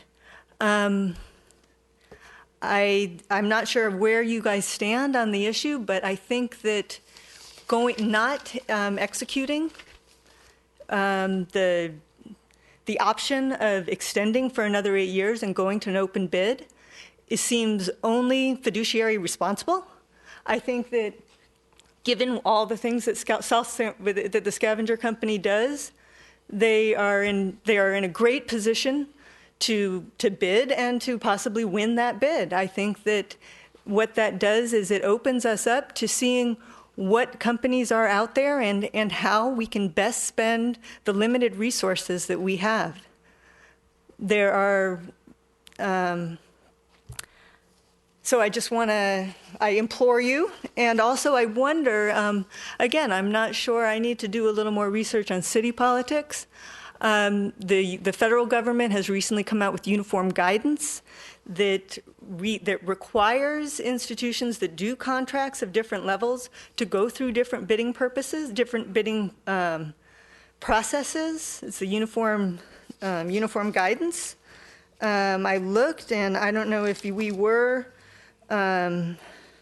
previously OMB A102. If so, we are now 2 CFR 200.318 is what gives you the procurement item. If we are that and you don't have access to it, you've got my information. You can certainly reach out to me, and I'm happy to send you the regulation. There are 5 different types of contracts. I don't believe that this is a micro process. This is probably a macro, given the amount of services that we're getting. That requires competitive bidding. Maybe that's only for federal resources, but I ask that you consider and enjoy working with you guys, but let's do what's fiduciary responsible. Okay. Thank you very much for those comments. At this time, we're only the only action item is for the 1-year extension, or the 1 year as part of the fee adjustment as part of the 8-year contract that is already in place. But in the next few months, we have the opportunity to work on the next 8-year I think what I heard is that there's a 60-day that we have to. Correct. The audience would like to hear what your comments are. Yeah. Yes, that is correct. It's not an 8. Oh, what I heard is that, and these folks might be able to speak more definitively to it, but is that there's an 8-year agreement that we are now either executing or not executing, and that we have to let them know within 60 days, and that contract is up in November or something. So we need to let them know 60 days before that, which means we need to do some due diligence before that time. Correct. And the city attorney? Just to clarify, so the action before you tonight is simply the adjustment of their rate, which occurs on an annual basis. The report also mentioned that we are reaching near the end of the initial 8-year term of the agreement with South San Francisco Scavenger, and that term, if the city wanted to go out and seek bids, they need to give notice to South San Francisco Scavenger 60 days prior to November 1st, which would be the beginning of September. Otherwise, the agreement provides that it would automatically extend for 8 years. The other thing I think would be important to understand in arriving at a decision this evening, I heard a couple of times that this increase in rates, thank you, is based on CPI, and there is a process that I'm going to ask the Public Works Director to explain. Every 3 years, we look at comparable rates. If you could give us what is that provision of the contract and how does that work? The provision of the contract, specifically in one of the exhibits, outlines a number of cities where similar services are priced out, and that the average of those numbers are utilized in establishing the rates at 90% of those averages as the rate for every third year in the contract. So essentially, every 3 years, a report is submitted by scavengers to the city that says these are the comparable rates for the cities that are listed in the franchise agreement. Then the average of those rates are used, which establishes the rates every 3 years. The 2 years in between, a CPI, again, specified exactly as far as what the indices is, and the agreement talks that it has to be from Bay Area dealing with labors and rates. 80% of that CPI, then it's used in those 2 years before you get to the third year, where, again, you look at the comparative from the other cities. So when you look at the years, 2009 was when the comparison to the other cities were done. 2012 was another year that it was done. 2015 was another year that was done. And the next year would be 2018, where, again, they would be looked at comparative cities. The years in between, essentially, the CPI is evaluated. 80% of that CPI is used as the adjustment to the rates. The rates usually, the rate hearing is typically in May. In June, assuming the rates are approved, scavengers include a notice in their bills notifying everybody that as of July 1, these are the new rates. So essentially, that's what the franchise agreement lays out as the methodology for the first 8 years in the agreement. And assuming the agreement, again, becomes in effect for another 8 years, next year would be the year that the comparative study would be done. I hope that answered the... Councilman Lee? So CPI, Cyrus, don't go away, please. CPI stands for Consumer Price Index, which is a measurement of inflation. Am I correct? Correct. Okay. So inflation has been pretty low in the past 10 years or so. And on this contract, they're only getting 80% of the CPI, right? Correct. Okay. I just want to clarify that. Specifically, the agreement talks about the urban wage earners and clerical workers as published and maintained by the United States Bureau of Labor Statistics for San Francisco, Oakland, San Jose metropolitan area. So that's the specific index that is used to determine from essentially March to March of every year to figure that out. Once you establish your CPI, 80% of that is used. It was 3.28% for the period for which it was measured. And when you multiply that by 80%, that gives you the 2.62 that we're looking at. Okay, so that CPI is not a nationwide CPI? It is specifically related to Bay Area. Okay. So, okay. That's actually amazing that the CPI is even that low around here. Okay, Vice Mayor Pepin? Just moving ahead there, I am concerned about what the speaker said. If we are obligated to do an open bid, I can address that. There's a bit of confusion. First of all, the franchise agreement is an agreement by which the city allows scavenger to utilize the city streets. And in that role, the city is essentially playing the role of a rate approver, right? This is not a contract in the sense that the city is buying services from South San Francisco Scavenger. You are regulating the rates that they are allowed to charge to the citizens of Millbrae. That's a different item. I appreciate the comment regarding federal procurement. I'm sad to say that I'm very familiar with 2 CFR 200, and it doesn't apply. It's not a federal contract. We're not getting federal funds for this, so it doesn't apply. I mean, there's, procurement principles, but I think this is a very unique context in which it's a regulatory agreement based on the use of the city's franchise. So I would just say also that, the agreement was negotiated, I think, quite extensively. And so, in June, you will have an option to take up and decide whether or not you want to give that 60-day notice. I think we'll give you some more information regarding what that would involve and allow you to make an informed decision, but that's not before you tonight. Okay.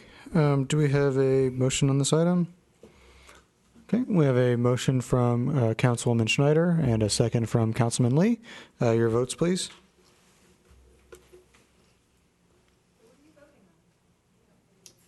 The fee for 1 year. We're not at this time discussing the contract for the next 8 years.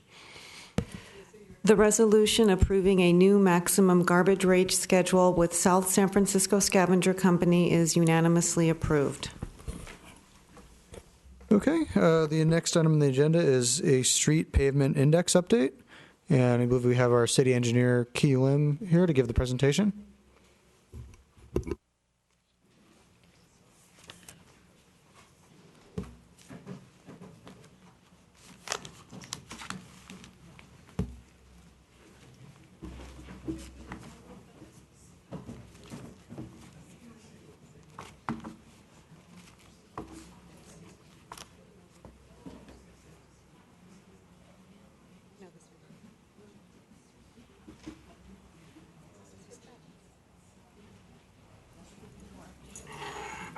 Under control. I have a listing in that building. Good evening, Mayor Holliber, Vice Mayor Pappen, and members of the City Council. I'm glad to be here tonight to talk to you about the street conditions of the city of Millbrae. So I prepared a little quick PowerPoint. Let's go through the slide. Here's the first slide. Have my contact number, my email, and my telephone number in case any one of you need to contact me about further information. Next, we go into. I'm sorry, can you announce that to the public in case they can't see the screen?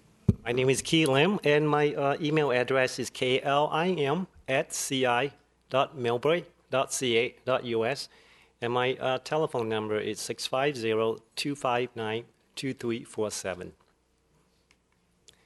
And tonight we're going to be talking about 3 major topics. The first one will be the Millbrae Street Network. I will talk a little bit about the roadway and the network in our city. And the second item, we will be talking about the pavement management program and how we utilize that to program our street needs and our budget needs. And the last topic would be the current project and the future projects that we are currently planning. On this slide, you would see this is an overall map of the city. And those line that I mark as red, those would be the arterial streets. Arterial street typically means that it's connecting freeway to freeway, such as Millbrae Avenue connecting 280 to 101, Larkspur Drive connecting 280 to Helen Drive to El Camino, and subsequently 101. And we also have about 14 miles of collector street. And collector streets are usually major local streets that bring local neighborhood traffic to a collector. From collector, we'll connect them to an arterial street. And we have about 14 miles of those collector street. And the remaining of our street networks are local street. We have about 29 miles of that. So in total, we have about 57 miles of roadway in our city. Next, we'll be talking about the pavement management program. This is a software that was created by MTC. For those of you not familiar with MTC, it is the Metropolitan Transportation Commission, and they came up with a software program. We use that to inventorize our street network. Our streets are broken down into block by block. And then from there, we'll conduct our roadway inspection about every 2 to 3 years, and we'll be out in the field doing some sort of survey. We'll look at the defects and assign score to that, and it will be calculated in the computer program.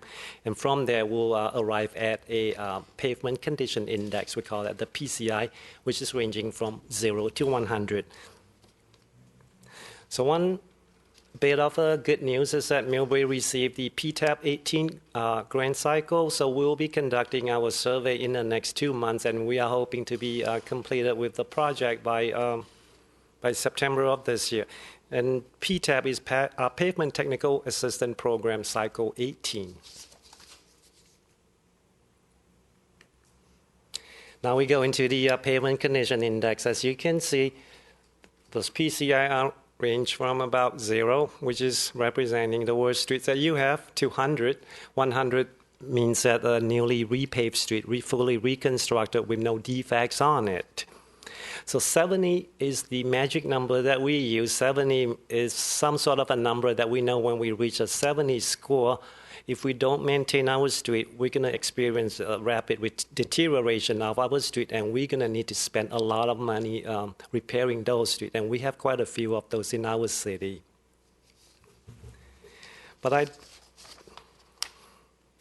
And the next slide, I will show you like a little curve, a graph that shows the deterioration rates of a street. As you can see, from about the first 15 years after you repave a street, the street will stay pretty good. You might drop about 15% of the quality of the street. But if you don't do anything after 15 years, within the next 5 years, your pavement condition will drop very rapidly. They tend to drop about 40%. Once you reach that, you're going to have to be spending a lot of money repaving those streets, meaning that you cannot slurry seal, you cannot just do pothole repair, you're going to have to dig up the sub-base, recompact, put in new base, recompact the sub-base, and put in layers and layers of asphalt, and that is very expensive. One example that I can give you is that we have multiple street paving techniques. The less expensive one, we call them crack seal. We just go out there, we seal those little cracks in the pavement with some sort of petroleum type of chemical, and those are relatively inexpensive. You can do those for about $1.50 per linear foot, or you can do a slurry seal. Those are a little bit more expensive. They could go up to about $4 per square foot. And once you reach past a slurry seal and crack seal, you're going to have to go into overlay. And now your prices are going to go up quite a bit based on our San Francisco Bay Area unit price. Once you go into slurry seal, your numbers are going up to about $25 to $30 a square foot, so you could see the jump in costs. And if you're still not doing any repair, preventative maintenance to the street, you're going to get the street into the below 50 PCI condition. At that time, you're going to have to reconstruct the street, and now the unit price will go up to about $120 per square foot. So you could see the discrepancy, which is huge.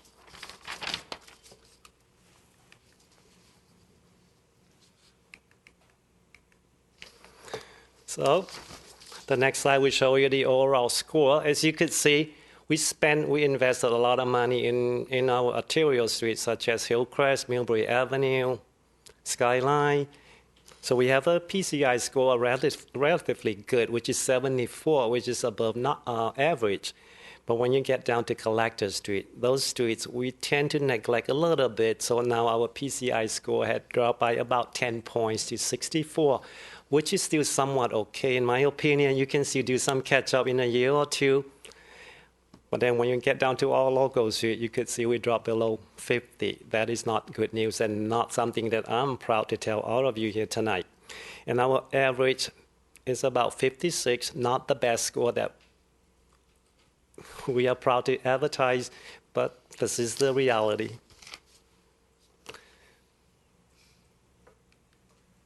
So based on our PMP software, this is the numbers that we arrive at. If we were to do nothing, keeping the status quo, spending about $1.5 million, like what we do currently, we should be able to keep our PCI at 56. But if we raise that investment every year from $1.5 million to $2 million, now we might be able to raise our PCI by 5 points. The third scenario, which is what we all love to recommend to you, which is that we spend about $4 million a year, and now we can get to a PCI of 70, which is very respectable in our county. Not many cities can get a PCI of 70s and above. And if we do nothing, then our PCI will go down to 43. So let me talk about the topics tonight. The current project, Council awarded the project to Bortolato back in April 11, I believe, at the council meeting. It was a $800,000 project to repave Millbrae Avenue between El Camino and US 101, and also 2 blocks of Magnolia between Taylor and La Cruz. And that project should be starting sometime in early June and be completed by the end of July. And we are currently also finalizing a bid package for our local streets that included in current year project are Parks, Laurel, Hazel, and Ashton. Those streets are selected because we had addressed all the infrastructure issue. We had replaced water line, we had replaced sewer line in the last 2 years. So those streets are now up for repaving. And the project is advertised as we speak right now, and we're going to be doing our bid opening on June 13. With construction hopefully starting in late July, early August. The next slide shows you projects that we are working on for the near future. And we are going to be looking at a lot of different techniques this time rather than just repaving street. We want to look at some of the better streets, something with a PCI or maybe 60 to 70, and get to those streets, do some preventative maintenance projects such as slurry seal. And by that, we can stretch the limited funding we have in our roadway project funds. So this isn't still in the planning, and we haven't really come up with a candidate street, candidate streets yet. But we can do a further report, a subsequent report in the near future. And some of the pavement projects that we are looking at, the streets are listed here: El Bonito, El Capitan, Springfield, Valencia, Santa Florida, Lomita. And those other streets, again, we are currently addressing both water and sewer. When water and sewer is addressed, we will be fixing those streets. And the timeline for this would be probably in the 2018 fiscal year. And we are currently working with CCAG in planning obligation for our OBAC 2, and this is programmed for likely for 2019. And as you all know, federal grants are only eligible for arterial and collector streets. So those are the streets that we are looking at: Larkspur, Bayview, Lomita, and Magnolia, a couple blocks of Magnolia north of here. So with that, I'd like to answer any question that you might have. Thank you for the presentation. You know, the PCI of 56 is not good, and 43 is obviously significantly worse. My question, just to start off, I have a question. If we do make that commitment of about $4 million annually over the next 5 years and can get to a PCI of 70, which is a pretty good level, at that point, would the annual maintenance and annual capital improvement budget be able to decrease because we'd be doing more, preventative maintenance and less, in-depth, full repaving projects? The simple answer is no,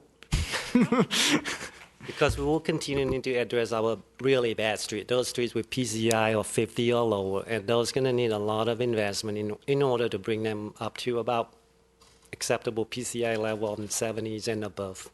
And you said there's 57 miles we're talking about. We have about 57 miles of our roadway in our city, so that is a lot of street. 57 miles mean 57 center line mile, not lane miles. Okay, Vice Mayor Papin? Oops. This is tragic. Okay, and I want to emphasize that we have a one dig rule, right? Because we're all talking about the sewer lines, the water lines, everything like that. So we're not going to be repeating this process as we go through. What happens, because our sewer lines and our water lines and everything are in dire straits as well. I get we have an overall project here, and we have to address this now because costs are rising every single day. But when we do have breaks, and we still have water lines breaking and everything, what happens to our street index? And because you've got to get underground. So what happens to this process if we're making this investment, as you recommend? How does that affect this figure that you're presenting?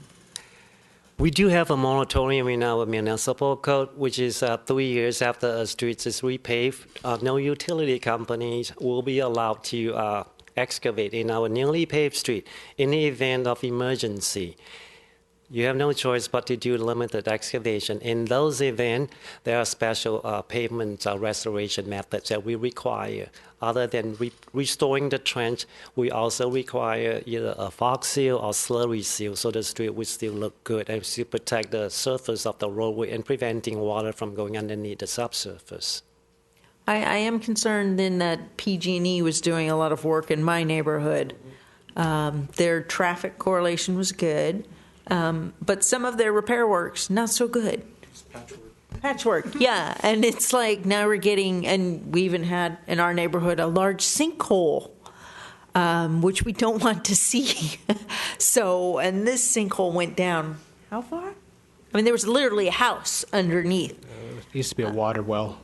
Something. But, so we want to avoid all this. I get this, but when other agencies come in like a PG&E, and these patch holes, as the mayor has said, what rights do we have as a city to say, no, that wasn't good enough, get back out here?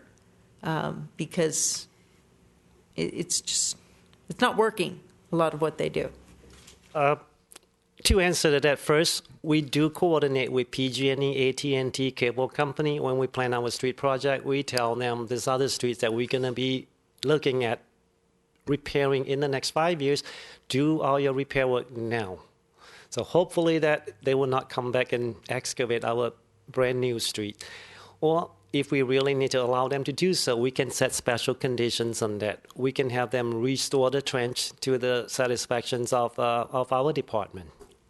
We can have them repave from face of curb to face of curb or do slurry seal. And there are certain ways that we can control that. Okay, and you do have public works inspectors out there inspecting the work of all the utility companies as it occurs. Right. So if you have issues that, I believe the issue that you were talking about was not related to the project, but could have been, when you see those things, call the public works department. Two other issues really quickly. Major construction may be happening soon in Millbrae on, as you've suggested here, Millbrae Avenue. Millbrae Avenue. What protection do we have that whatever trucks are going back and forth here, we're making this investment to improve these arterial areas? I want that protected. I'm not paying for that again. So that, can we protect ourselves from this type of damage? You mean the wear and tear on our street? Well, absolutely. Millbrae Avenue is a major arterial in our street, so we designed the street on the traffic index. We're assuming a very high loading of truck loading, garbage truck, buses. So those streets got a very thick asphalt section. Some locations they are as thick as 12 inches. So those are designed for heavy loading on the street. Well, we've all seen the heavy loading. Conduits is another thing here. If we're going to be repairing these streets, I want to be prepared for whatever's happening in the future here. We have talked about these, whatever standard lines you put in. Conduit for high-speed internet, yes. Yeah, the high-speed internet, electric cars, not electric cars, but plug-in cars. A lot of houses are not capable of, you get your washer in, but that's about it. So if we're going to make this investment too, I'd like that considered. Also, additional money is coming our way, courtesy of CCAG and the governor's new budget, hopefully by the beginning of the year. So part of this process, we're on it. Yes, okay. I'm glad to hear that. Thank you very much. Councilman Lee? Yeah, I think Councilwoman or Vice Mayor Pappen, got most of my questions. So, but on Ashton, there is a bulge, so the sidewalk's kind of strange. It's wide and it becomes very narrow right at the intersection of Hillcrest and Ashton. So every morning and every afternoon, if a car's parked there, you're down to one lane. So I would like to see that there's no parking allowed between rush hour times. On Hillcrest? On Ashton. Because if people are coming down east and they're trying to make a right onto Ashton going south, you're down to one lane because there's a car parked there. And you just cannot get two cars in through Ashton. Well, I would imagine when he's working on it, I'd like them to look at that at the same time because you don't want to dig one policy, right? You don't want to cause a lot of extra construction. You want to do it imagine well that once. parking restrictions would require the residents' permission, or no? Not necessarily. We'll be happy to have PD and Public Works go out and look at it together and either make improvements or bring back for an update for the council. So yeah, as you needed. either restrict parking or you reconfigure the sidewalk. So it's cheaper just to say you can't park there during rush hours. Same goes with mornings on Helen going up onto Larkspur. There's one car parked there, and you got a huge traffic jam all the way down because nobody can use the second lane to make a right, which people want to go to school. You drive on the sidewalk. Yeah. So some cars have driven on the sidewalk. Yeah, you too. Yeah. So anyway, the other thing too, I'd like the council to think about. Thank you for your report, Key. It was really good. Is that if we let our streets get down to 56, how much money are we saving by deferred maintenance versus putting the maintenance in? So that's a number I kind of like to see too. So I think if we could talk about it, but until we see some numbers that says, we can defer and save some money, but in the long run, it's going to cost us more money because we're letting it go. So I kind of like to see some of those numbers in the future. Once we get done with our PTAP 18 update, we can share the report with council. Okay, and is Palm Avenue going to be resurfaced after? Is that on the list too, next 3 or 4 years? Because I'm pretty sure all the construction equipment that's going to be coming through for the community center, is that on that list too? Oh, it's going to go through Taylor? Correct. So it's going down Taylor and down Laurel then? Yeah. Okay. Actually, Lincoln Circle is one of the worst streets in our city and got a lot of use. We were planning to repave it in the next years or so, and we removed it from our street project because of the community center rebuilding effort, and we don't want to invest money in a street that knowing that a lot of construction traffic will be traveling on it for the next 2 years. Okay. And Palm Avenue, not at this point, but we can revisit, look at it, and then get back to you on that. And also, I know other planning commission has this ability, but for some reason we don't have the ability, is to require that large construction projects that are going to have large 18-wheelers coming through their neighborhood, that they be bonded. They have to have a bond. We do. Okay. All right. Because I haven't seen the results, because I know that Clearfield and Larkspur and all that construction, they never fixed the roads. They just kind of left it as it was, and it's all torn up. Either that, then if they're bonded, let's go after them and get our money and get the streets fixed. I don't know what happened in that scenario, but I do know that under Subdivision Map Act and state law, we do have the right to bond for traffic resulting. Well, maybe you can take a look at that, and if there was a bond, and if there's the statute of limitation hasn't gone away, because I know when I was on the planning commission and they were working on the Millbrae went out way up on top, the road got all chewed up. Okay, Councilman Schneider? Just echo, I agree with Councilman Lee and Vice Mayor Pappen on that. The community, people who live on Larkspur and Springfield and Clearfield, especially Springfield and Clearfield, very upset over that big, gorgeous development, but their roads were torn up, and we didn't go after them to fix it. My question's different. I know rubberized asphalt is more expensive. I think, is it still typically 10% more expensive but has a 20% longer life? Which one is that? Rubberized asphalt. And do we have any examples of rubberized asphalt in town? We don't. There are a couple of reasons why we don't. First, in order to get the saving, you're going to have to do a lot of paving, somewhere in the magnitudes of maybe 4,000 to 5,000 tons of asphalt. So that's a lot of asphalt.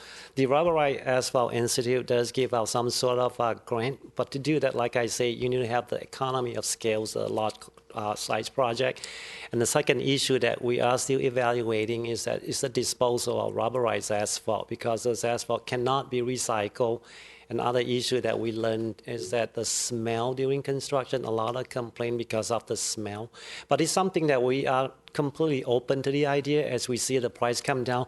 But price-wise, I don't know how much more expensive. I would guess that probably 20% more than your conventional asphalt. In the past, now how far past, it was about 10% with a 20% longer lifespan, with the added advantage of it quiets the road. So it can really reduce the sound. If you're on one of these arterials and we're tearing up the road down to gravel, that's the time to try to give them a little bit of peace on that.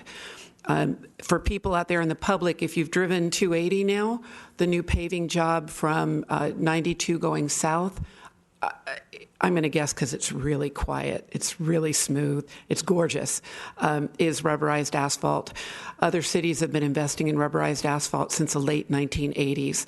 And I know that the governor was taking a lot of money out of the used tire fund, but it's being replaced now, so maybe you don't have to have quite the same quantities. And with the understanding now from the governor that he's pretty much hurt all the small towns' abilities to fix their roads, maybe there's something we can do there and get that added sound benefit to rubberized asphalt. And last I heard, there wasn't a problem recycling it. You might have to go back to the same manufacturer. So if we're talking Granite Rock, it's back to Granite Rock, which is the biggest player in the field right now. So, but there might be other players out there. Okay, we'll definitely look into it. Okay.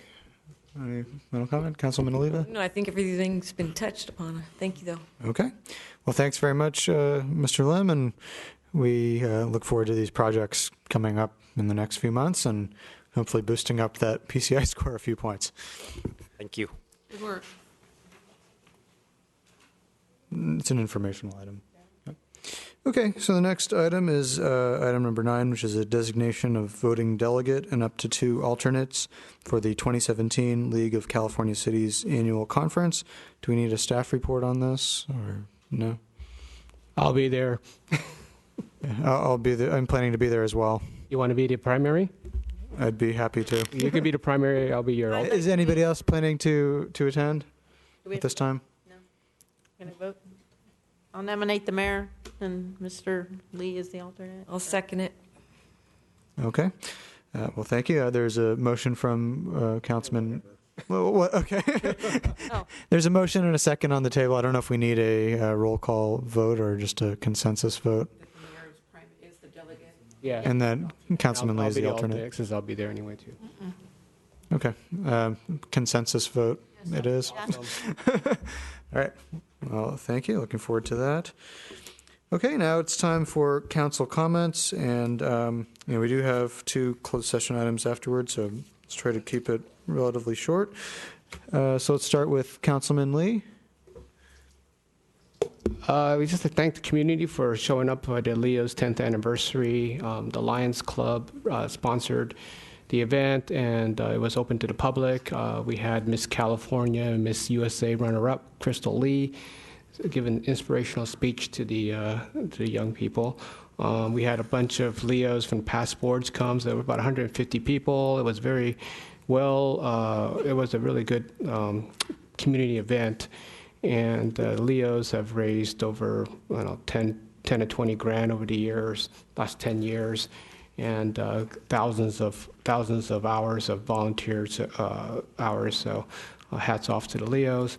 Let's see. And what was it? Oh yeah. So the Peninsula Clean Energy, which is the energy supplier that is the default energy supplier for Millbrae and a lot of other cities in San Mateo County, they just formed a citizen advisory committee, which I sat on interviewing panels, and our own Janet Creech is one of the people that was selected.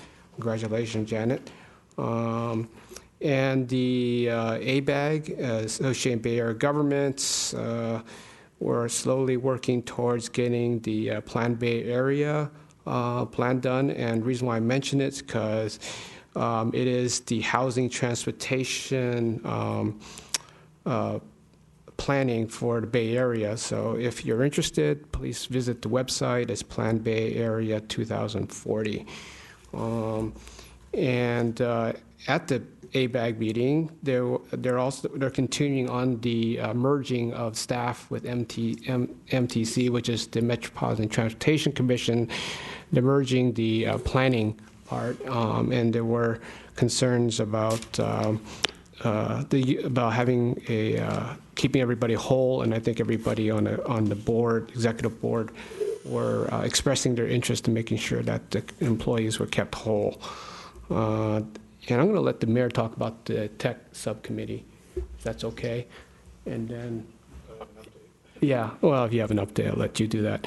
And then, as president of the the Asian Pacific Islander Caucus of the League of Cities, California League of Cities, we just put out a letter to President Trump saying that the immigration policies that he is espousing are a threat to our security and safety, as the sheriff has mentioned and has spoken eloquently about, and that we feel that it's very cost prohibitive for cities to take on immigration as part of their budget. And I also got me and Council Member Jeff G. from Redwood City and Council Member Greg Tanaka from Palo Alto went to visit Lane Chow at the Department of Transportation. We didn't get a chance to meet the secretary, but I like to think that we had part of that Caltrain grant being approved. So that was pretty interesting.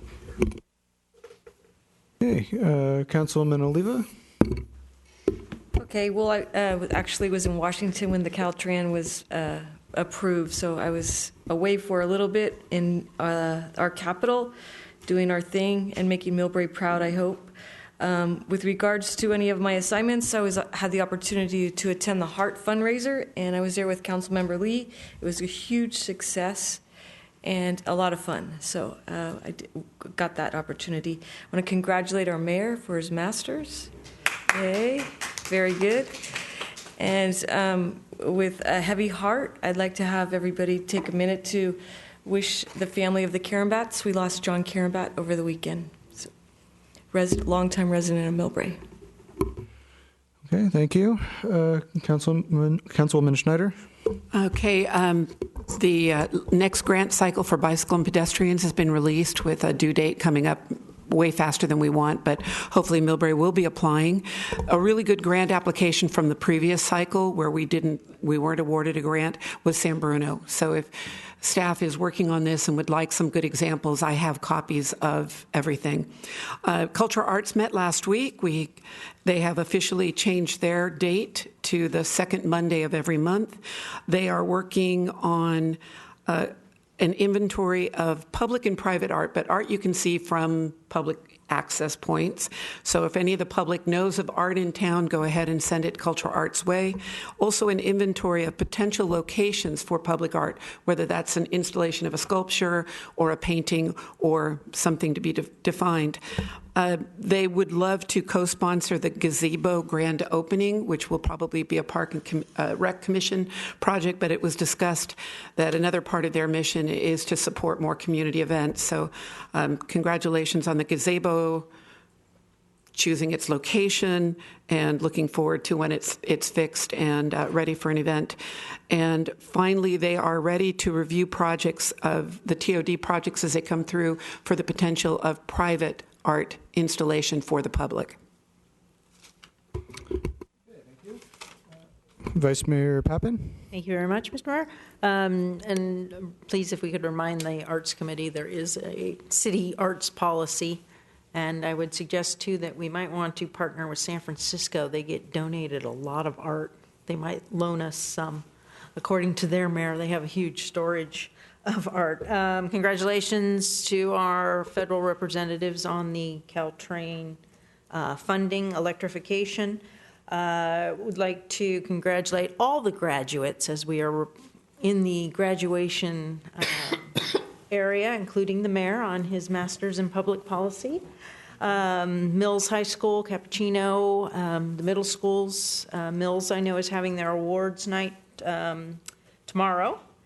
Also like to encourage everybody and thank everybody who's participating in the recreation center rebuild and your input and everything like that. Again, if you cannot make a public meeting, please go online and give us your comments, what you would like to see as part of the process. It's very, very important. Remind everybody, too, that was stated earlier by the Sheriff's Department, if you do have cameras at your house, you can register them with the city so that if any crimes happen in your area, you can help hopefully catch some of these criminals that are out there.